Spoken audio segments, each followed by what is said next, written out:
Aujourd'hui, nous allons parler des 10 choses que tu devrais éliminer silencieusement de ta vie en 2025, selon les principes du stoïcisme. Cette philosophie millénaire ne nous apprend pas seulement à affronter les difficultés de la vie avec sérénité, mais aussi à nous concentrer sur ce qui compte réellement. Mais voici la question clé. Es-tu prêt à laisser partir ce qui te freine? Certaines de ces choses sont si courantes que tu ne te rends probablement même pas compte qu'elles t'affectent. À la fin de cette vidéo, non seulement tu comprendras ce qu'il faut éliminer, mais tu sauras aussi comment le faire sans drame ni confrontation. Reste jusqu'à la fin, car cela pourrait être la clé pour commencer 2025 avec plus de paix et de liberté. C'est parti. 1. Relations toxiques. Un fardeau que tu n'as pas besoin de porter. Les relations toxiques sont comme un poison lent. Elles drainent ton énergie, distordent ta perception de toi-même et contaminent ta paix intérieure. En 2025, prends la décision consciente de te libérer de ces liens qui ne t'apportent rien, mais qui te retiennent. Il est essentiel de comprendre que tu ne peux pas contrôler comment les autres agissent, mais tu as un pouvoir total sur qui tu laisses faire partie de ta vie. Ces relations se manifestent souvent à travers des comportements tels que la manipulation, la jalousie, le manque de soutien ou une négativité constante. Si quelqu'un ne célèbre pas tes réussites, minimise tes efforts ou te fait te sentir coupable de prioriser ton bien-être, il est temps de réfléchir. Le stoïcisme enseigne que la vertu réside dans nos décisions et dans la façon dont nous gérons nos émotions. T'entourer de personnes qui partagent des valeurs similaires, qui te poussent à grandir et qui respectent ton essence est un acte d'amour propre. Couper des relations toxiques n'est pas un acte de haine ni de rancune. C'est une déclaration de tes limites et une décision pour protéger ta santé émotionnelle. Fais-le calmement, sans confrontations inutiles et sans nourrir de ressentiment. Tu n'as pas besoin d'explications longues ni de drames, juste une conviction ferme que prioriser ton bien-être n'est pas de l'égoïsme mais de la sagesse. Souviens-toi, le silence est aussi une forme d'action puissante. En te libérant de ces liens, tu ouvres de l'espace pour des relations significatives et authentiques qui apporteront réellement de la valeur à ta vie. La paix intérieure est un trésor qui mérite d'être défendu, et personne d'autre que toi ne peut le faire. Quel poids es-tu prêt à lâcher? Ta meilleure version commence quand tu décides de lâcher ce qui t'empêche d'avancer. Avant de continuer, je te serai reconnaissant de bien vouloir mettre un j'aime et partager cette vidéo pour qu'elle puisse atteindre encore plus de personnes. Et si tu ne veux rien manquer de mes vidéos futures, abonne-toi et active la cloche. 2. Peurs irrationnelles, la cage que tu as toi-même construite. La peur est une réaction naturelle, un mécanisme de survie qui nous protège du danger. Cependant, lorsque la peur devient un compagnon constant, surtout si elle est irrationnelle, elle peut nous paralyser et nous priver de vivre pleinement. C'est comme une cage invisible que tu as toi-même construite, mais que tu peux aussi démonter. Demande-toi, cette peur est-elle fondée sur des faits réels ou est-ce seulement un produit de mon imagination? La plupart du temps, les peurs irrationnelles naissent de scénarios hypothétiques qui ne se matérialisent jamais. Nous anticipons l'échec, le rejet ou la perte, et dans le processus, nous vivons une existence limitée. C'est là que le stoïcisme nous offre un outil puissant, la premeditatio malorum. Les stoïciens réfléchissaient au pire qui pourrait arriver. Ils visualisaient l'échec, la perte ou toute situation redoutée, mais pas pour s'obséder, plutôt pour se préparer mentalement et, en même temps, réduire leur impact émotionnel. Cet exercice ne signifie pas être pessimiste, mais accepter la nature imprévisible de la vie et comprendre que tu peux affronter ce qui vient avec force et équanimité. Lâcher les peurs irrationnelles n'est pas un acte de négation, mais de libération. Au lieu de dépenser ton énergie pour ce qui pourrait mal tourner, concentre-toi sur ce que tu peux contrôler, tes actions, tes pensées et ton attitude. Que se passerait-il si la peur ne te retenait pas? Quels rêves, objectifs ou expériences t'attendent de l'autre côté de cette barrière? La peur irrationnelle n'a que le pouvoir que tu lui donnes. En te libérant d'elle, tu te donnes la chance de vivre une vie plus courageuse, plus pleine et plus authentique. Souviens-toi, le véritable courage n'est pas l'absence de peur, mais agir malgré elle. 3. Habitudes destructrices. Les chaînes invisibles qui freinent ta croissance. Chaque habitude que tu répètes jour après jour est un élément qui façonne la personne que tu deviens. Les habitudes ne sont pas neutres, elles te rapprochent ou t'éloignent de la vie que tu désires. C'est pour cela que les stoïciens mettaient l'accent sur l'importance de la discipline comme un chemin vers la vertu et le bien-être. En 2025, tu as l'opportunité de regarder tes routines avec honnêteté et de dire adieu à ces habitudes qui sabotent ton progrès et ton bonheur. Pense à ces comportements qui, bien que petits en apparence, ont un impact cumulatif dévastateur. Trop manger, procrastiner, négliger ta santé physique ou mentale, passer des heures sur les réseaux sociaux sans but ou réagir impulsivement aux émotions. Ces habitudes, bien qu'agréables à court terme, sont des pièges qui te maintiennent dans l'immobilité. Le stoïcisme nous enseigne que nous sommes les architectes de notre vie à travers nos décisions. Marc Aurèle disait « L'âme se teint avec la couleur de ses pensées. Chaque action, aussi petite soit-elle, est un reflet de tes valeurs. Si tes habitudes actuelles ne sont pas alignées avec la personne que tu veux devenir, il est temps de les changer. Le premier pas est d'identifier ces habitudes destructrices et de comprendre ce qui les alimente. Le stress, la peur ou simplement l'inertie. Ensuite, remplace-les par des pratiques qui nourrissent ton corps, ton esprit et ton âme. Remplace le désordre par de l'ordre, la procrastination par une action délibérée et l'indulgence par la modération. Ce processus nécessite de la patience et de l'engagement, mais chaque effort te rapproche d'une vie plus pleine et plus significative. Souviens-toi, les habitudes ne te contrôlent pas, tu as le pouvoir de les changer. Que cette année soit le début d'une transformation qui ne te bénéficiera pas seulement à toi, mais qui inspirera aussi ceux qui t'entourent. 4. Pensée négative, le dialogue intérieur qui façonne ta réalité. Ton esprit peut être un refuge de paix ou une prison de tourments, et la différence réside dans la façon dont tu choisis de gérer tes pensées. Les stoïciens croyaient que ce n'étaient pas les événements externes qui nous affectent, mais l'interprétation que nous leur donnions. Épictète disait « Ce n'est pas ce qui se passe qui nous perturbe, mais notre opinion sur ce qui se passe. » Si tu permets que les pensées négatives dominent ton esprit, tu choisis consciemment ou inconsciemment de vivre piégé dans un cycle de malheur et de frustration. Mais les pensées négatives ne surgissent pas de nulle part, elles sont le résultat d'habitudes mentales enracinées et de perspectives que nous avons adoptées avec le temps. Te retrouves-tu à te concentrer sur les problèmes au lieu des solutions? Des doutes constants sur tes capacités ou lorsque tu attends le pire de chaque situation? Ces schémas de pensée n'affectent pas seulement ton état émotionnel, mais ils limitent aussi tes actions et tes résultats. La solution n'est pas d'ignorer les défis ni d'adopter un optimisme superficiel, mais de pratiquer une mentalité pragmatique et constructive. Les stoïciens nous enseignent à observer nos pensées avec détachement, à les remettre en question et à les réorienter vers quelque chose de plus utile. Lorsque tu fais face à une difficulté, demande-toi « Que puis-je contrôler ici? Comment puis-je apprendre de cette expérience ?» Entraîner ton esprit à chercher des solutions et des apprentissages plutôt que des problèmes et des plaintes est un acte de discipline mentale. Changer cette habitude demande un effort conscient, mais les résultats sont transformateurs. En remplaçant le dialogue interne négatif par un dialogue fondé sur la force et la concentration, tu deviens l'architecte de ta propre sérénité. Rappelle-toi, tu ne peux pas éviter que certaines pensées apparaissent, mais tu peux choisir de ne pas t'y laisser piéger. Apprends à guider ton esprit, car celui qui contrôle ses pensées contrôle sa vie. 5. Bruit mental, le chaos qui étouffe ton essence. Dans le monde moderne, nous sommes constamment bombardés par une avalanche d'informations, d'opinions, de notifications et de distractions. Ce bruit mental ne nous surcharge pas seulement, il nous déconnecte aussi de ce qui est vraiment important. Notre essence, nos valeurs et notre paix intérieure. Quand as-tu vraiment écouté tes pensées pour la dernière fois, sans que le bruit extérieur ne les interrompe? Le bruit mental n'est pas seulement l'excès de stimuli externes, il inclut aussi les inquiétudes, les doutes et les voix internes qui se battent pour attirer ton attention. Cette saturation nous empêche de réfléchir, de prendre des décisions conscientes et de nous connecter à notre objectif.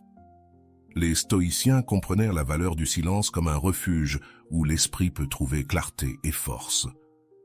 Marc Aurèle écrivait « Retire-toi en toi-même, surtout quand tu as besoin de tranquillité ». Pratiquer le silence ne signifie pas s'isoler du monde, mais apprendre à filtrer ce qui mérite vraiment ton attention. Quelques minutes de méditation, de respiration consciente ou simplement être calme avec toi-même peuvent faire une différence radicale. Cet espace d'introspection te permet d'organiser tes pensées, de prioriser tes actions et de répondre à la vie avec sérénité, au lieu de réagir impulsivement. De plus, pense à réduire la quantité d'informations inutiles que tu consommes. As-tu vraiment besoin de revoir les nouvelles chaque heure ou de passer des heures sur les réseaux sociaux? Élimine le bruit qui n'apporte aucune valeur et concentre-toi sur ce qui nourrit ton esprit et ton âme. Lorsque tu maîtrises l'art de calmer ton esprit, tu récupères ton pouvoir. Tu es plus conscient de tes émotions, plus clair dans tes objectifs et plus présent dans ta vie quotidienne. Rappelle-toi, dans le silence, tu ne trouves pas seulement la paix, mais aussi les réponses que le bruit essaie constamment d'étouffer. Ta clarté mentale est le fondement d'une vie équilibrée et authentique. 6. Ressentiment. La charge que tu choisis de lâcher. S'accrocher au ressentiment, c'est comme porter un lourd sac à dos rempli de pierres. Chaque pierre représente une blessure, une trahison ou une injustice que nous n'avons pas pu lâcher. Le problème est que cette charge n'affecte pas celui qui nous a fait du tort, mais nous-mêmes. Comme disait Sénèque, « Tant que tu te fâches contre ton ennemi, tu lui donnes du pouvoir sur toi. » Le ressentiment consomme notre énergie, obscurcit notre esprit et nous lie au passé, nous empêchant d'avancer. Nous ne pouvons pas changer ce qui est arrivé, mais nous avons le contrôle sur la façon dont nous y répondons. C'est là que le stoïcisme nous offre un enseignement précieux. Ce ne sont pas les événements qui nous blessent, mais notre interprétation de ceux-ci et notre incapacité à les lâcher. Pardonner ne signifie pas justifier ou minimiser le tort. C'est un acte de libération personnelle, une décision de cesser de laisser le passé contrôler ton présent. Lorsque tu pardonnes, tu ne dis pas « c'était bien », tu dis « je ne permettrai pas que cela affecte encore ma vie ». C'est un cadeau que tu te fais à toi-même, pas à l'autre.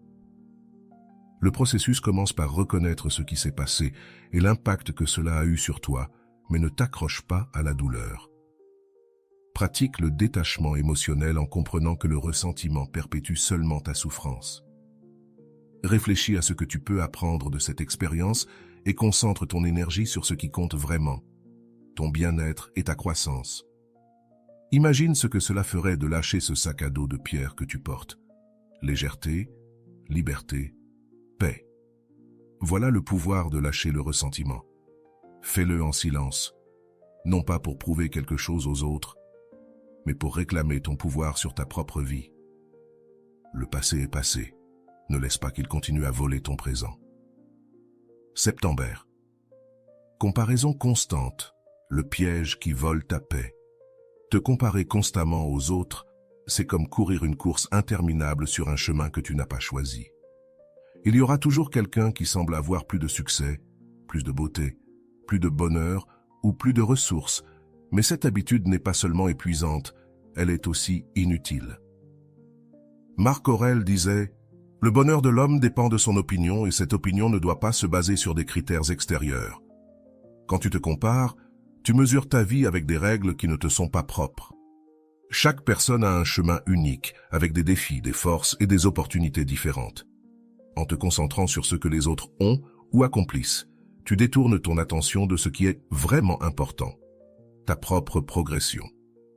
Au lieu de bâtir ta vie sur ce qui te rend authentique, tu finis par poursuivre des idéaux imposés par d'autres, t'éloignant de ton véritable essence.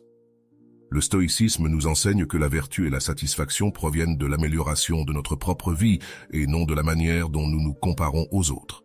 Demande-toi, suis-je aujourd'hui meilleur qu'hier? Prends-je des décisions qui m'approchent de mes valeurs et de mes objectifs? C'est la seule comparaison qui a du sens et de la valeur. Cesser de te comparer ne signifie pas ignorer les autres, mais changer ta perspective. Au lieu d'envier les réalisations de quelqu'un d'autre, cherche l'inspiration, apprends d'eux, mais ne te mesure pas à eux. Concentre-toi sur ce que tu peux contrôler, tes pensées, tes actions et tes attitudes.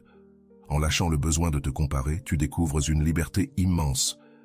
Tu ne vis plus en fonction des attentes extérieures, mais en alignement avec ton propre objectif. Le vrai bonheur ne vient pas de surpasser les autres, mais de vivre fidèlement à qui tu es et de t'efforcer constamment de devenir meilleur chaque jour. 8. Attachement aux objets matériels, le poids invisible que tu portes. Combien de choses gardes-tu dont tu n'as vraiment pas besoin? Dans le monde moderne, nous sommes entourés d'objets matériels qui semblent promettre le bonheur. Mais en réalité, ce sont des fardeaux qui nous distraient de l'essentiel. L'attachement excessif au matériel nous fait croire que ce que nous possédons définit notre valeur. Cependant, cette approche ne fait que nous éloigner de ce qui importe vraiment, les expériences, les relations et la paix intérieure. Le stoïcisme nous invite à réfléchir sur la véritable nature de la possession. Épictète, l'un des grands philosophes stoïciens, disait « Ce ne sont pas les choses qui nous perturbent, mais nos opinions à leur sujet. » L'attachement aux objets matériels crée une illusion de sécurité, mais en réalité, cette sécurité est fragile et éphémère. Lorsque tu t'identifies trop à ce que tu possèdes, tu deviens vulnérable à la perte, à la peur et à l'insatisfaction. Le chemin vers la liberté intérieure passe par la simplicité. Le stoïcisme encourage le détachement et le minimalisme, non pas comme un rejet de la matérialité, mais comme une forme de libération. Apprécie ce que tu as, mais ne laisse pas ces objets définir ta vie ni ton bonheur. La véritable richesse ne réside pas dans les choses, mais dans la capacité de vivre avec ce qui est nécessaire, d'être heureux avec ce que l'on a, et de trouver de la valeur dans ce qui est tangible. L'amour, le développement personnel et la gratitude. Si tu te demandes ce qui est vraiment essentiel dans ta vie, tu découvriras que la paix mentale, la connexion véritable avec les autres et le but sont bien plus précieux que n'importe quelle possession. Te libérer de l'attachement matériel te permettra de te concentrer sur ce qui te remplit réellement, te permettant ainsi de vivre avec plus de liberté et moins de préoccupations. Ne laisse pas le passé devenir l'encre qui empêche ton avancée. En ravivant sans cesse les erreurs du passé, tu te condamnes à rester prisonnier d'un cycle de regrets et d'autocritique. Chaque fois que tu t'accroches à ce que tu ne peux plus changer, tu perds l'opportunité de vivre pleinement dans le présent. Le passé est une page déjà écrite, et bien que ces leçons puissent être précieuses, tu ne peux pas vivre en lui. Le stoïcisme nous rappelle que ce qui compte réellement, c'est ce que tu peux faire maintenant, à cet instant, avec ce que tu as. Marc Aurèle enseignait que le passé est sans importance, car nous ne pouvons pas le modifier. Les décisions que tu as prises, les erreurs commises, les pertes subies, tout cela est déjà fait. Au mieux, nous pouvons apprendre de ces expériences, mais rester prisonnier de celles-ci t'empêche seulement de grandir. Le temps et l'énergie que tu passes à déplorer ce qui est irréversible sont des ressources que tu pourrais utiliser pour construire quelque chose de meilleur dans le présent. Le présent est le seul endroit où tu as le contrôle. En lui, tu peux agir, réfléchir, changer et prendre de nouvelles décisions. Tout le reste est une perte d'énergie. Lorsque tu te concentres sur ce qui est déjà arrivé, tu t'éloignes de ce qui importe réellement. Ta capacité à t'adapter, à t'améliorer et à avancer. Te libérer du poids du passé exige une décision consciente. Apprends de tes erreurs, mais ne reste pas ancré en elles. Fais la paix avec ce qui a été et fais de ton présent un terrain fertile pour de nouvelles possibilités. Rappelle-toi, le futur commence aujourd'hui, et toi seul as le pouvoir de le façonner. Ne laisse pas ce qui a été te voler ce qui peut encore être. La solitude, la déconnexion, ne dépendent pas uniquement d'être seul. La solitude n'est pas toujours l'absence de personne, mais cette sensation de déconnexion intérieure que nous pouvons ressentir même entourés de gens. C'est le vide que l'on ressent lorsqu'on, malgré la compagnie, ne se comprend pas soi-même, ou qu'on ne sent pas qu'on est compris. Ce type de solitude est beaucoup plus profond, car il ne dépend pas de l'environnement, mais de la relation que tu as avec toi-même. Dans un monde aussi hyper connecté, nous nous laissons souvent distraire par les opinions, les attentes et les bruits externes, perdant ainsi le contact avec ce que nous sommes vraiment. Cependant, la véritable connexion commence en toi. Le stoïcisme nous enseigne que la paix intérieure et la clarté naissent lorsque tu prends le temps de te connaître profondément, de comprendre tes pensées, tes valeurs et tes émotions sans dépendre de la validation extérieure. Apprendre à apprécier ta propre compagnie ne signifie pas rejeter les autres, mais comprendre que ton bien-être ne doit pas dépendre de la présence ou de l'approbation des autres. Il s'agit d'apprendre à être en paix avec soi-même, à apprécier ta solitude comme un espace de croissance et de réflexion et non comme un vide. Cultiver des relations significatives est essentiel, mais il est aussi crucial de maintenir une relation profonde et honnête avec soi-même. Prends le temps de l'introspection, explore tes passions, confronte tes peurs et nourris ton esprit et ton âme. Ce n'est que lorsque tu es en paix avec toi-même que tu peux véritablement te connecter avec les autres de manière authentique. La véritable compagnie commence lorsque tu apprends à être ton propre ami, à apprécier ta propre présence et à construire une vie pleine de sens de l'intérieur. Ce sont les 10 choses que tu devrais éliminer en silence de ta vie pour commencer 2025 avec sérénité et concentration. Si cette vidéo t'a inspiré, n'oublie pas de lui donner un j'aime et de t'abonner à la chaîne. Partage ce message avec tes amis et ta famille, car on ne sait jamais qui pourrait avoir besoin de ce rappel. On se voit dans la prochaine vidéo, où nous continuerons à explorer ensemble le pouvoir du stoïcisme et comment l'appliquer dans notre vie quotidienne. À bientôt.